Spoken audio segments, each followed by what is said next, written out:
د افغانستان برېښنا شرکت ویلي چې د ازبکستاني شرکتونو سره د نویو تړونونو له مخې به د بغلان، کابل، ننګرهار، لغمان، لوګر، خوست،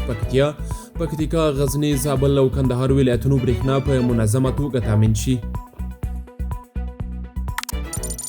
مالیې وزارت وایي له کورني صنعت څخه د ملاتړ او سوداګرۍ د ودې په موخه پر ځینو هغو وارداتي توکو چې په کور دننه تولیدېږي له 2 تر 0 سلنې پورې تعرفې لوړې شوي دي.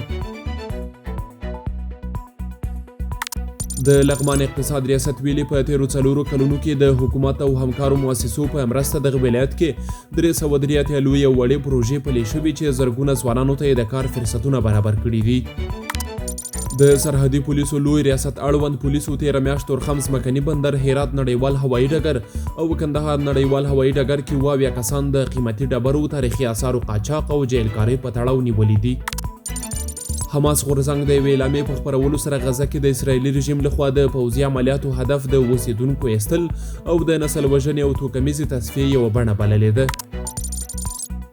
د امریکا په نیویارک ایالت کې د سیلانیانو د یو بس چپه کېدو پیښه کې د یو ماشوم په ګډون 15 کسان مړه او تر 40 ډېر ټپیان دي.